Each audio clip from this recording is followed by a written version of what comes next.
ये जानने के बावजूद भी वो अपनी इच्छा को दबा नहीं सक रहा था वो बच्चा। फिर आखिरकार कह ही डालता है, प्लीडेड, सिफारिश कर ही डालता है अपने पिताजी के सामने, आई वॉन्ट दैट टॉय, मैं वो टॉय चाहता हूँ खरीदना, मैं खिलौना खरीदना चाहता हूँ। His father looked at him with red eyed, लाल बड़ी निगाहों से उसके पिताजी उसके तरफ फिर टकटकी लगाकर देखने लगते हैं। यानी स्टेयर मीन्स आप लोग समझ गए होंगे, एक टक फाड़ करके, आंखें फाड़ करके एक टक देखते रहना, विथ नो सेंटिमेंट और no feelings about your desire और विश और व्हाटएवर। ठीक है, अरे तुम्हारे माँ बाप, हमारे माँ बाप भी बचपन में ऐसे ही हुए थे। वो जानते थे कि तुम आगे जैसे तुम्हारी उम्र बढ़ते चली जाएंगी, इन खिलौनों को भी तुम छोड़ते जाओगे। एक खिलौने बड़े तुम्हारे ज़िंदगी के कोई हिस्सा नहीं बनने वाले हैं। This shall not be the part of your life in your future. So why do you keep any sentiments about all this toys?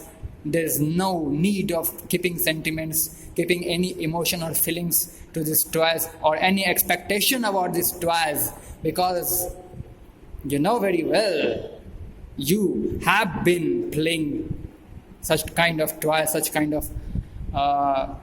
kind of toys in your since your childhood, during your childhood, and but now you are playing with your textbooks.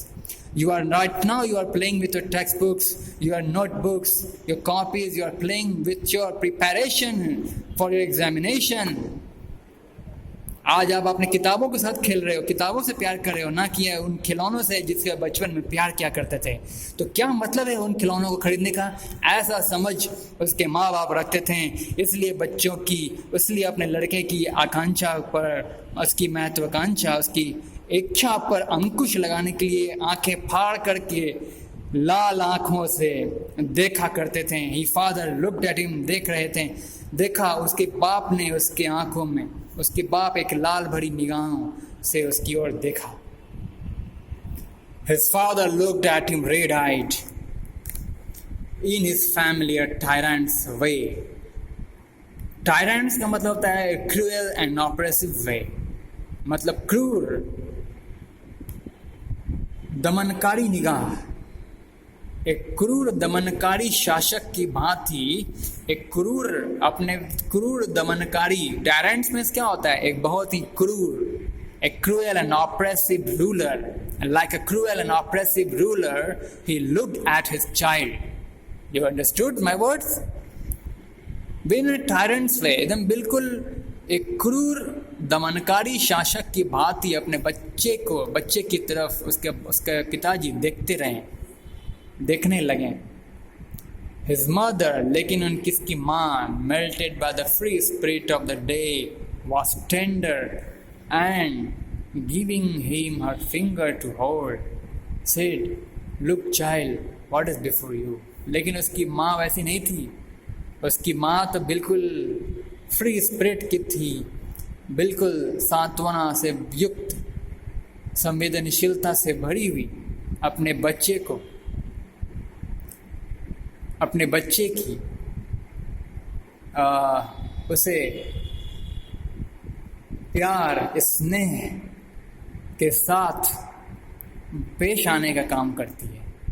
बिल्कुल unlike of his husband, unlike of her husband, unlike of his father, उसकी माँ बिल्कुल नम्र विनम्र किस्म की प्यार और स्नेह के साथ, टेंडर यानी कि बहुत ही टेंडर यानी कि सॉफ्ट, स्नेही और प्रेम और करुणा से भरी हुई अपने बच्चे की ओर निहारती है और उसे कहती है, अपना उंगली पकड़ने को कहती है। उसे देती है अपनी उस उंगली कि पकड़ो मेरे बच्चे, मेरी उंगली को पकड़ लो। हे मेरे बच्चे, तुम मेरी उंगलियों को पकड़ लो, मेरी उंगलियों को तुम थाम लो। बिल्कुल प्यार, विनम्रता और करुणा बरसाते हुए उसकी माँ अपने बच्चे को उंगली थामने को कहती है। लुक चाइल्ड, देखो child, what is before you, तुम्हारे आगे क्या है? देखो मेरे बच्चे, तुम्हारे आगे क्या है? होता है ना, एक तरफ पिताजी काफी अनुशासनशीलता का एक उदाहरण सब प्रस्तुत हमारे सामने हमारे पिताजी करते हैं, लेकिन माँ उसी वक्त प्रेम और करुणा, दया रूपी गुणों को हमारे सामने रखती है। पिता का अनुशासन और माँ का प्यार बच्चे के जीवन के विकास के लिए बहुत ही आवश्यक होती है।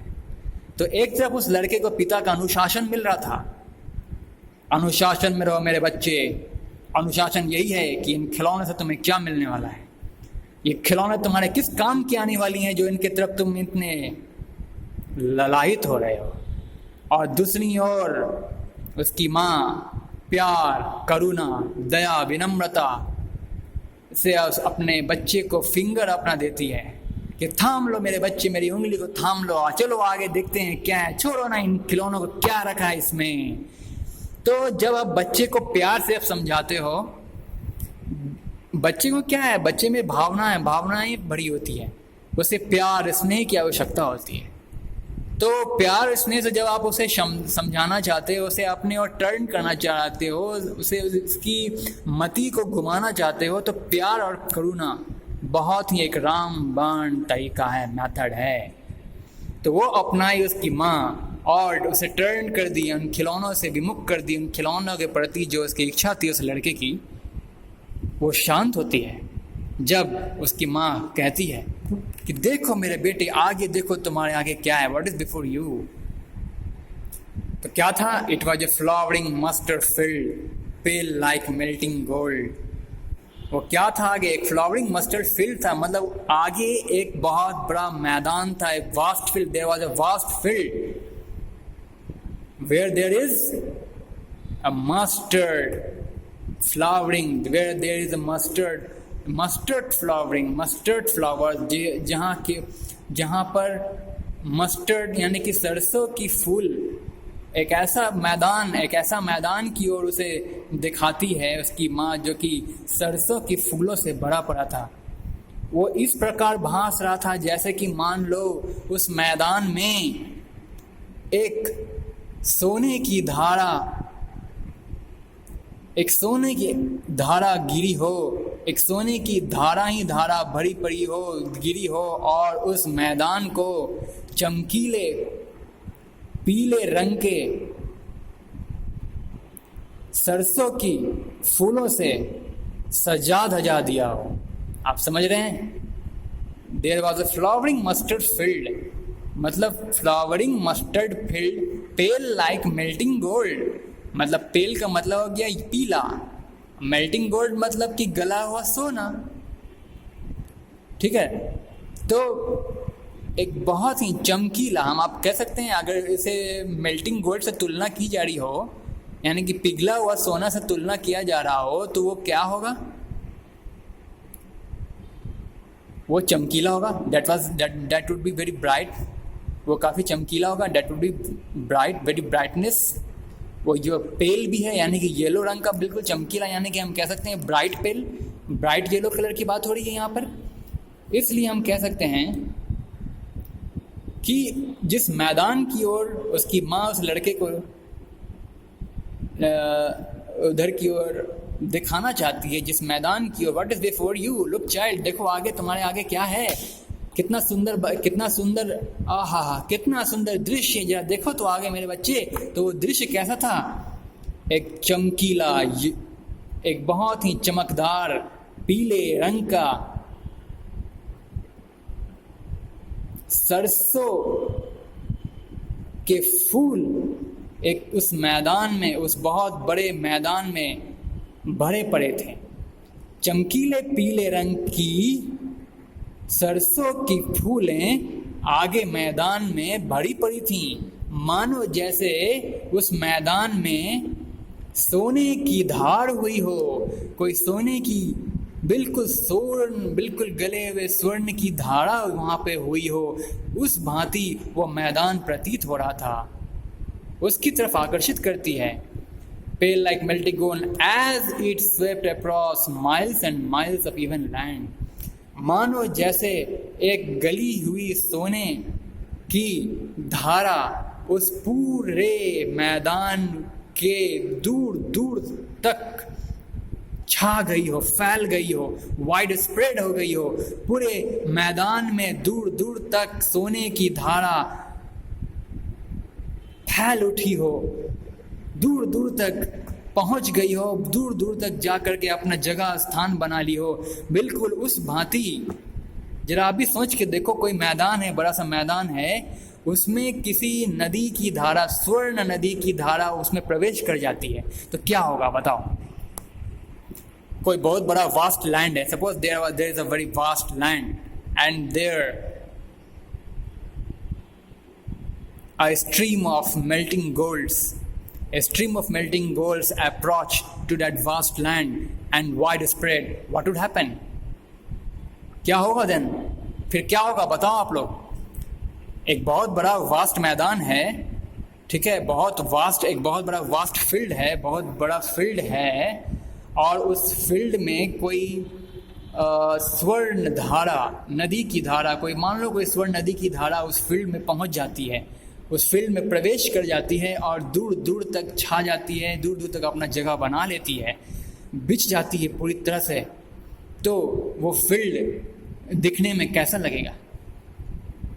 हाँ, तो उससे कंपेयर किया गया है मस्टर्ड फील्ड को, यानी कि वो सरसों की खेती यानी कि उस खेत में जहाँ सरसों के फूल लगे हुए थे उसे मेल्टिंग गोल्ड से तुलना किया गया है, जो कि एक मेल्टिंग गोल्ड के गिरने पर यानी कि प्रवेश करने पर दूर दूर तक वाइड स्प्रेड हो जाती है। वो बिल्कुल उस प्रकार उस मेल्टिंग गोल्ड से तुलना की गई है उस मस्टर्ड फील्ड को, उस मस्टर्ड फ्लावरी फील्ड को की तुलना यहाँ पर हो रही है। यानी कि सरसों की खेती, यानी कि वो खेती जिसमें वो मैदान जिसमें सरसों के फूल लगे हुए थे, वो बिल्कुल किस तरह प्रतीत हो रही थी, मानो जैसे सोने की धारा उस मैदान में दूर दूर तक प्रवेश कर गई हो, swept across miles and miles of even land, यानी कि उस भूमि तक में भी, ना कि केवल मैदान बल्कि भूमि में भी दूर दूर तक माइल्स एंड माइल्स वो सोने की धारा प्रवेश कर गई हो, फिर कैसा प्रतीत होगा? बिल्कुल उसे तुलना की जा रही है। A group of dragonflies were bustling about on their gaudy purple wings. अब देखिए, और बहुत सारे ड्रैगन फ्लाइज, बटरफ्लाइज वहाँ पर अपना बजिंग साउंड प्रोड्यूस करते हुए उस फूलों का आनंद लेने के लिए वहाँ बैठा करने लगते हैं।